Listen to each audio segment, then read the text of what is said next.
Om Sri Sai Ram. Upanishad Vahini by Bhagavan Sri.Sathya Sai Baba. Chapter 7 Prasna Upanishad. The Prasna Upanishad is an appendix of the Atharvana Veda. It is so named because it is in the form of questions, prashnas and answers.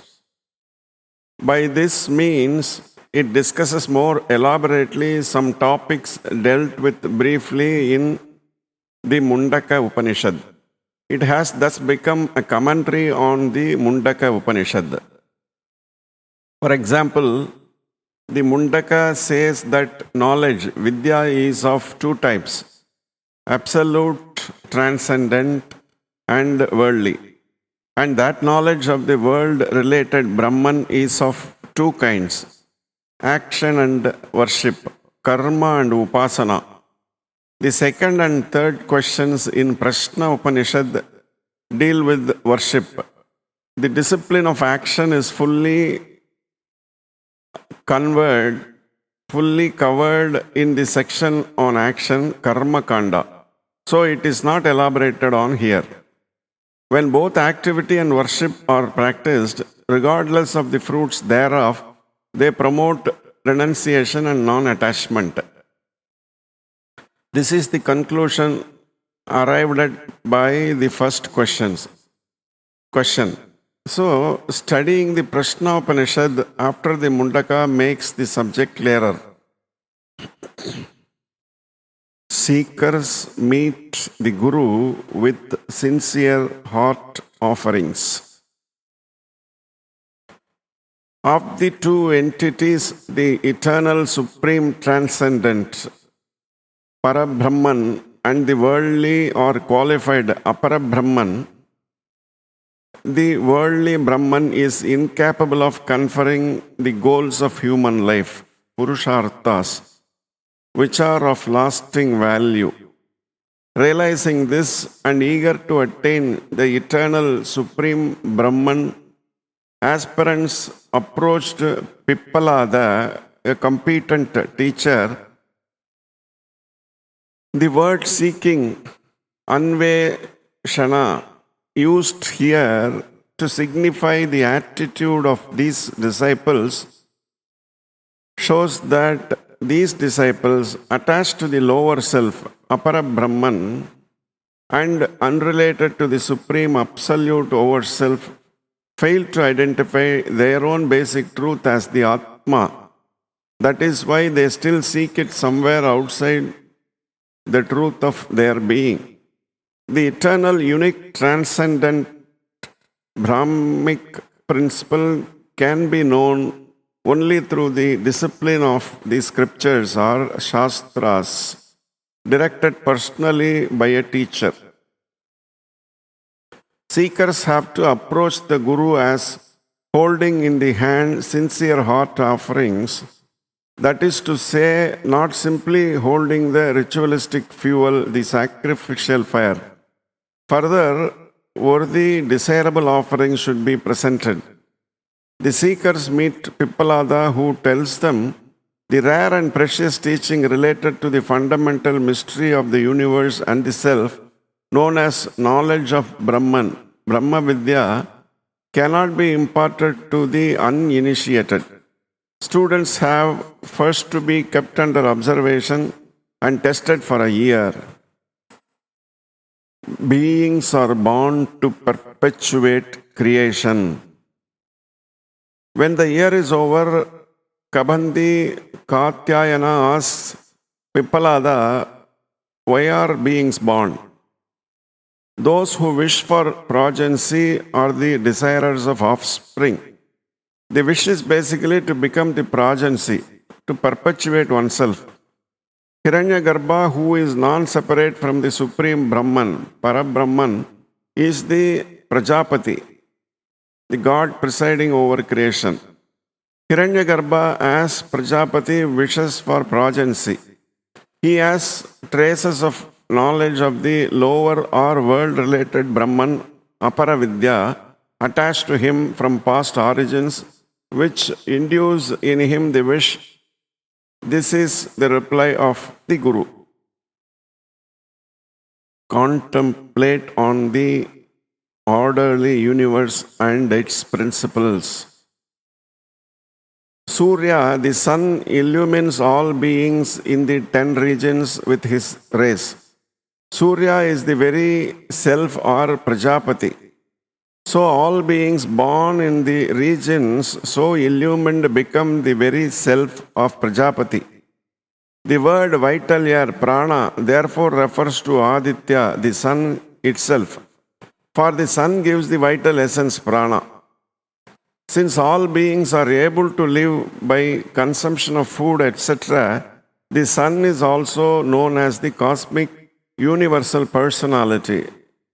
In other words, Vaishvanara. The whole universe is his nature. So he is also known as cosmic form, Vishvarupa. The year is an indicator of the time according to the position of the sun. Time is but a series of days and nights, and these phases are caused by the sun. The rotation of the moon causes phases in fullness. The twin forces, the sun and moon, are products of Prajapati. So time, which is marked out by the tropics, seasons, months, etc., is also of the same essence. Prajapati also has northern and southern cycles. The contemplation and worship of Prajapati is, in this universal aspect, is referred to as spiritual wisdom, jnana itself. Those who are endowed with this spiritual wisdom and who have mastery over the senses as well as faith in the Vedas can easily convince themselves that they are the very Atma. Pursuing the northern path, Uttara Marga, they reach the spiritual stage known as the world of the sun, Suryaloka. That world is the refuge of all living beings. Only those who worshipfully engage themselves in their daily duties without any desire for the fruits thereof can enter that world of the sun. The seasons, like spring, are the feet of the sun, the symbol of time. The 12 months are his personal traits. He is the cause of the worlds. These truths are expressed in the 4th and 6th mantras. The rains also are caused by the sun. So he is the master of another world too, the 3rd, the heavenly world, Dhyuloka. Consecrate the body, a complex of vital elements, by sacrifice. Ether, Akasha, air, Vayu, fire, Agni, water, Jala, and earth, Bhumi, the elements that make up the body, have their presiding deities. The activating senses like voice and the knowing senses like the eye also have their deities, which reside in them and promote their functions. Finally, the mind and the intellect also have their deities. They are all pillars that support the being and prevent the structure of the body from falling asunder. The body is a complex produced by a combination of 5 elements. The organs of perception, jnanendriyas, are the consequences of this combination. So, the body is a bundle of consequences and causes. Like the spokes of a wheel, they are fixed in the hub of vital airs, that is prana. So too the sacred hymns, the Yajurvedic mantras, the Samavedic mantras, and sacrificial rituals, yajnas, where they are employed, the valor of the warrior, Kshatriya, who protects the people from danger, the Brahmanic force consecrating the sacrifices, all these are of the nature of the vital air.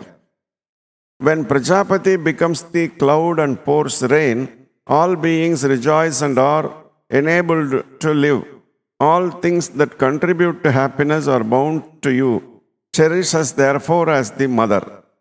You cause all wealth and welfare related to the spiritual and physical protection. Give us that wealth and wisdom. The Rik, Yajur and Sama mantras are the Brahmanic wealth, riches are the warrior, Kshatriya wealth. Thus, the Upanishad elaborates on the vital air, prana, as Prajapati and its functions and attributes. The sun governs the vital air and vital functions. Thereafter, Pippalada takes up Bhargava's question. Later, Kausalya from the Asvalayana school asks him about the vital air, prana. Pippalada replies, "My dear boy, like the shadow caused by a person, the vital air is produced by the Atma.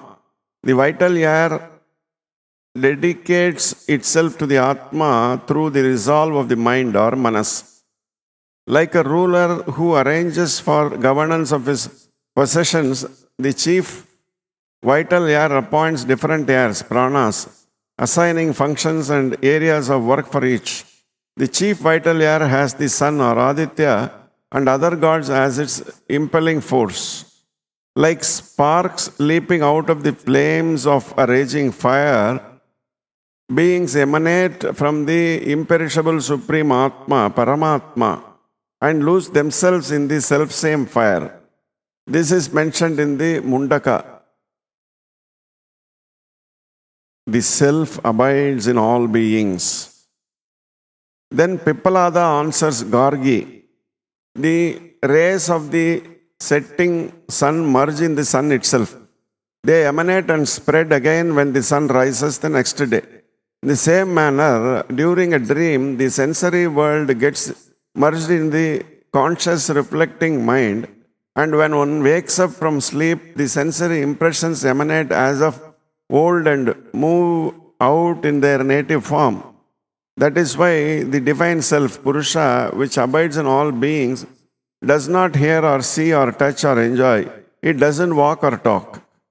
The Atma, which is pure effulgence during the dream stage, sees, hears, and experiences as subconscious impulses, vasanas, whatever it sees, hears, and experiences during the waking stage.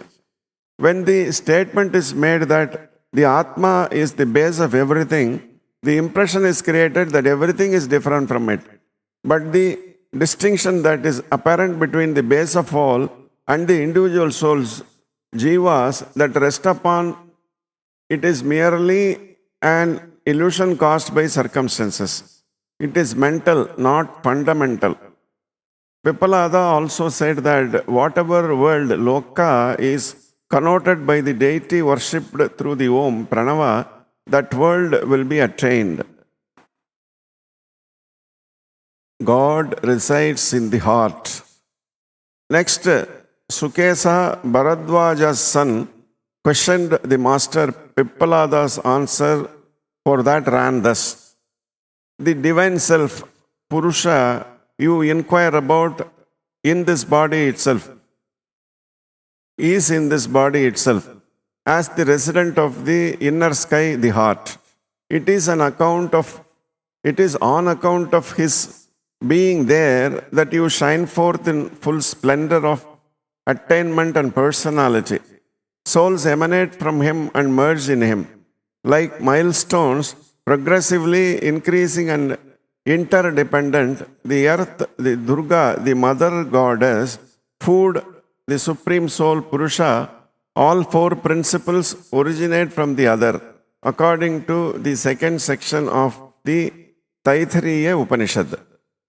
The origin might not be evident to the eye, but since the origin of the sense organs, jnanendriyas, and the organs of action, karmendriyas, has been described already, the origin of the Supreme Soul is as good as said. All rivers join the sea and lose their names and forms therein. The rivers are thereafter called the sea. So too, only the Supreme Soul or Self remains. He is without any attainment and traits or changes. He is imperishable, endless. That is all I know about Brahman, and that is all there is to know also, said Pippalada to Kabhandi and other disciples. The never-changing absolute reality and the ever-changing phenomenon. This Upanishad ends with respectful homage paid by the disciple to the master.